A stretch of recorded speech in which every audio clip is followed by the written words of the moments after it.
नमो नारायण सज्जनों, हमारा पूरा जीवन आने वाली पीढ़ी के लिए होता है। हम जितना कमाते हैं, रखते हैं, जोड़ते हैं, सब बच्चों के लिए होता है। अब हम कितने गलत ढंग से कमा रहे, कितने लोगों को दुख दे करके हम धन कमा रहे हैं, इन सब का भोग हमारी पीढ़ी करेगी। उसका नाश कर सकती है और उसको बढ़ा सकती। दो पहलू पीढ़ी से जुड़े हुए। बढ़ाएगी कहाँ से? जब वो सात्विक रूप से आएगा। घटाएगी कैसे? जब अनाचार, पापाचार, अत्याचार, दुराचार करके वो धन आता है। इस विषय पर चर्चा है। चैनल पर नए हैं तो चैनल को सब्सक्राइब कर लें।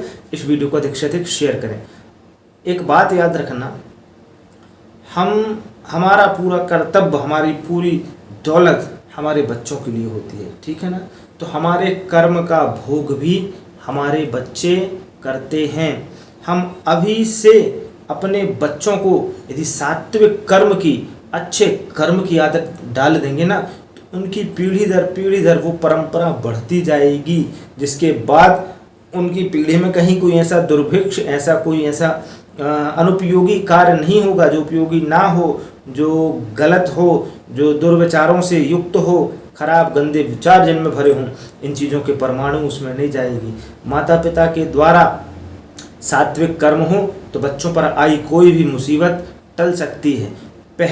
सबसे पहली आदत तो जीवन में एक याद रखना, मैं बार बार, हर बार, कई बार यही प्रयास करता हूँ, यही बताता हूँ कि बच्चों को भेदभाव, ईर्ष्या टोटल बंद करा दें सिखाना। मन में कभी उनके प्रति, किसी के प्रति उनके मन में ये ना डालें कि ये गलत है, ये सही। उनके अंदर से जब उपज होगी ना अच्छे गलत की, वो सब प्रयास कर लेंगे। बाहर का दर्शन सिखाएं कि बाहर कैसे गलत काम हो रहे हैं, उनसे कैसे बचना है, अपने आप को कैसे डील करना है, ये चीज़ें हम अवश्य सिखाएं। इतिहास के कालखंड में जाएं तो सात्विक कर्मों से मृत्यु योग तक टल जाती है। दिनचर्या मजबूत हो। एक राजा के बेटे का मृत्यु योग था, 22-25 वर्ष के लगभग। उस कहानी का सार सुनो, जो मैं भी सुना और उसका सार निकला, मेरे को बड़ा अच्छा लगा। तो उसका सार यही समझ में आया कि उसके पुत्र का मृत्यु योग तक जो था, उसकी पत्नी के शुभ कर्म से टल गया जी। आमतौर पे मृत्यु शाश्वत है, जब आना है वो आएगी, लेकिन जब टल जाए तो ये समझ लेना कृपा है। और टलती ही कुछ दिनों के लिए। कई बार ऐसा अनुभव आया है। कैसे टली?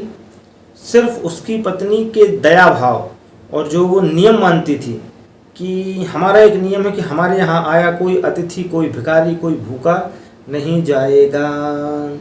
तो अंततः गत्वा, अंतिम समय तक, अंतिम डेट तक उसने अपने इन परिस्थितियों को नहीं छोड़ा, इन नियमों को नहीं छोड़ा, जिससे परिणाम स्वरूप मृत्यु योग तक उसके पुत्र का टल गया।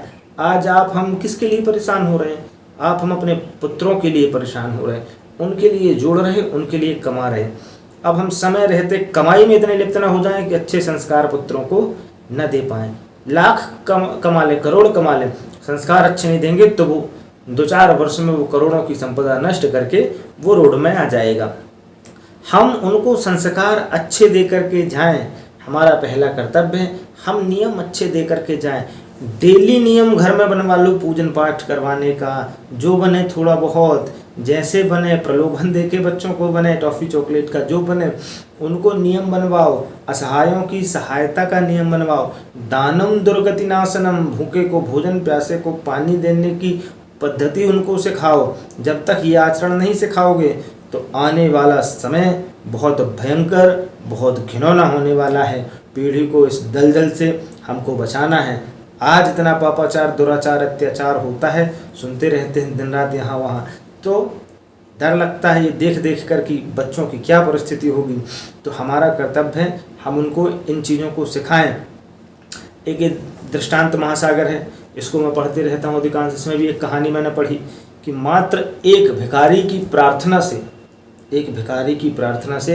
एक बच्चे का एक खराब योग था, अस्वस्थता थी, बीमार था, वो योग ठीक हो गया महाराज।